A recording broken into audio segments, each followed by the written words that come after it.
Je suis âgée de 32 ans, mâle. Je travaille dans un cabinet de consultation très fréquenté dans le Bronx à New York. Nos clients incluent certaines sociétés d'investissement à Wall Street. Elle s'appelle Jennifer, c'est une fille de 24 ans et travaille à temps partiel comme assistante de bureau, qui nettoie le bureau et effectue de petites tâches telles que faire des courses, réapprovisionner en café et autres. La majorité des travailleurs masculins sont à l'aise. C'est essentiellement la bonne de bureau. Elle est très industrieuse et possède ses propres chariots de vente de rue. Elle espère économiser assez d'argent pour commencer à vendre des articles alimentaires sur le chariot de vente dans la soirée.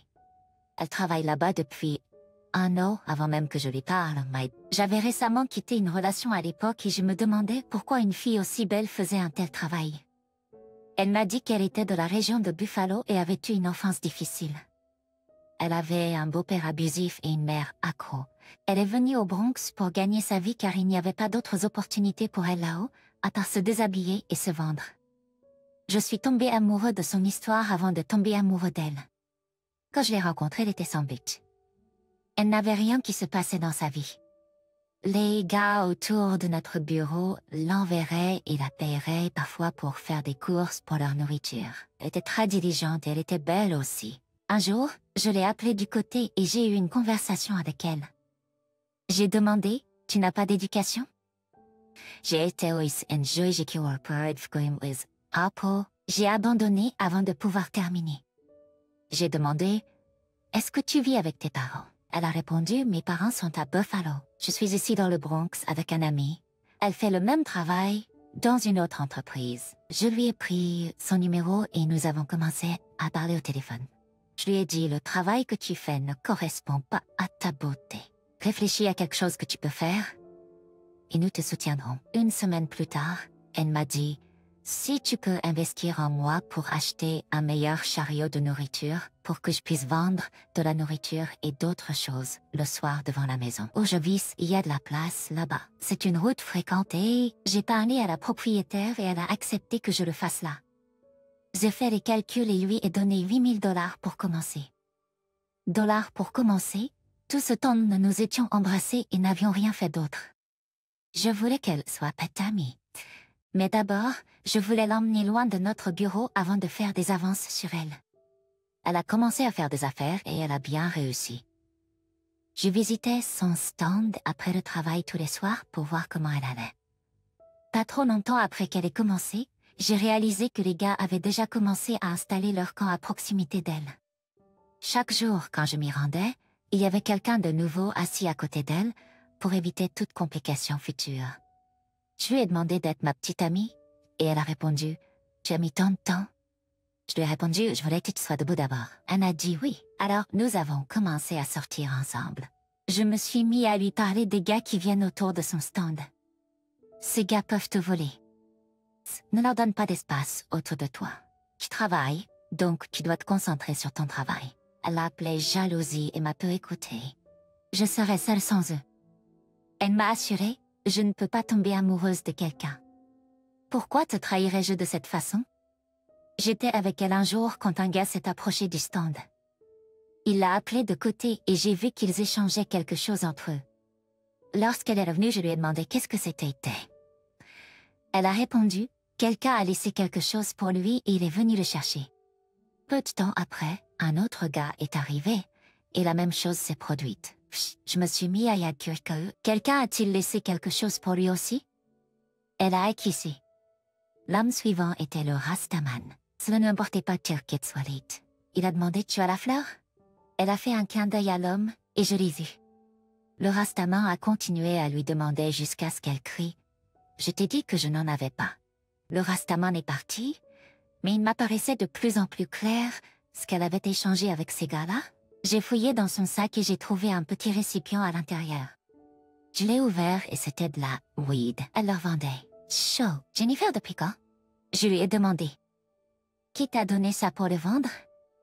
Je lui ai demandé. Tu veux aller en prison? Je lui ai demandé. Qu'est-ce qui t'arrive? La diable se présentait. Il lui apporte pour qu'elle le vende et il partage les bénéfices. Je lui ai dit d'arrêter, mais elle n'en a pas tenu compte de moi. Elle a commencé à subir des pertes.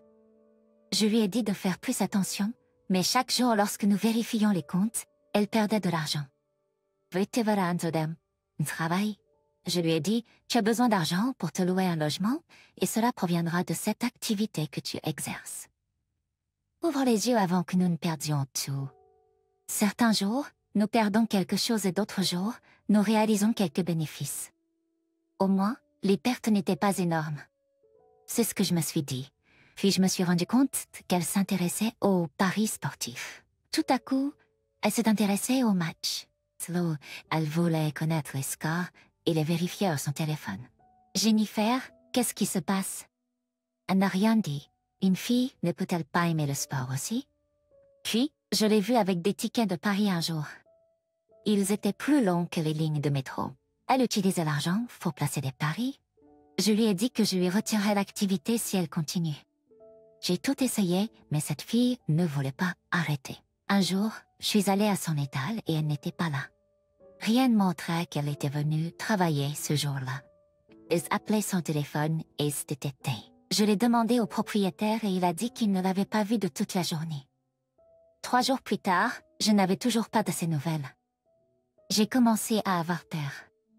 Adouane Olvé, est-elle en difficulté? Je l'ai regardée et lui ai demandé où elle était et elle a dit qu'elle ne l'avait pas vue depuis qu'elle avait gagné le pari. Elle m'a dit qu'elle ira dans sa ville natale, alors peut-être est-elle partie. Elle ne m'a pas dit combien elle avait gagné, mais elle m'a donné $2000, alors ça ne devait pas être beaucoup. Je lui ai donné mon numéro et lui ai demandé de m'appeler dès qu'elle aurait de ses nouvelles. Une semaine plus tard, j'ai appelé, et c'est passé. Elle a dit, je suis à Buffalo. Merci pour tout. Mentis. Je lui ai demandé alors, tu es parti avec mon argent aussi?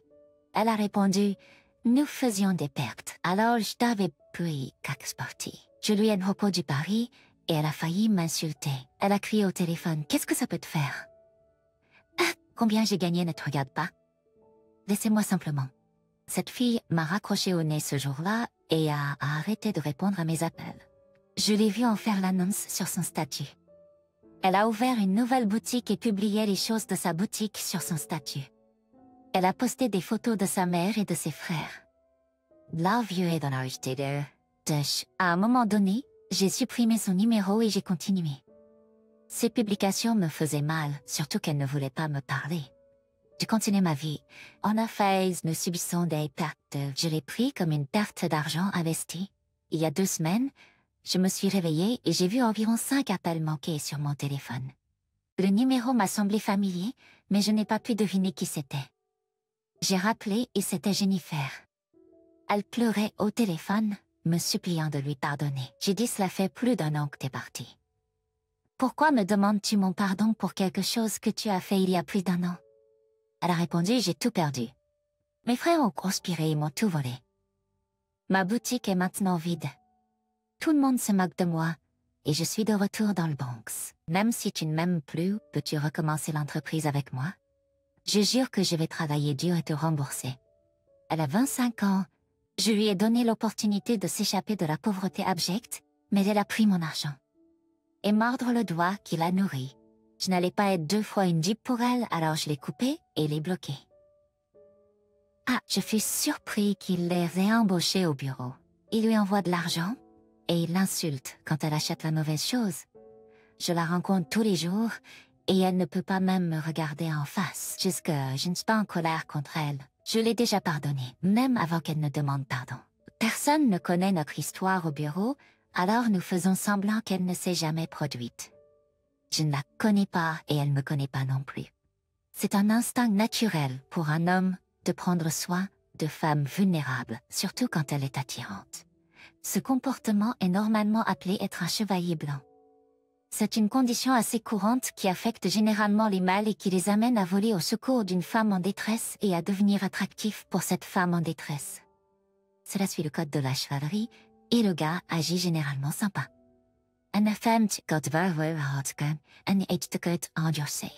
Sa beauté l'a trompé dans un faux sentiment de confiance et de compassion, assez pour qu'elle exploite impitoyablement son instinct de protection et de fournisseur. En tant qu'hommes, nous devons faire mieux. Nous devons être plus robustes lorsque nous choisissons un partenaire. Même les premières impressions peuvent être trompeuses. Essayez de comprendre leur parcours, d'où elle vient. Comment leur parcours affecte leur comportement. Les femmes sont bonnes pour le cacher, mais plus vous apprenez à les connaître, plus elles se trahissent. Ne soyez pas Captain Sevao. Elle a grandi dans un environnement difficile et sa relation avec les hommes a toujours été un jeu à somme nulle. Elle a probablement eu un beau-père abusif et son frère lui a volé ses affaires, ce qui peut affecter la façon dont elle vous regarde. Donc, sa vision des hommes peut être négative. Donc, elle vous a vu comme un autre pigeon et a profité de vous et vous a jeté quand elle en avait besoin à nouveau. Heureusement, cette fois, l'original poster était vivant pour ses farces et l'a mis à la porte. En tant qu'hommes, nous sommes câblés pour protéger et pourvoir aux femmes, mais nous devons apprendre à supprimer sélectivement cet instinct pour que vous puissiez vous protéger et filtrer les femmes correctement avant de leur donner vos ressources. Donc vous devez être conscient de cet instinct de chevalier blanc pour ne pas être pris advantage of.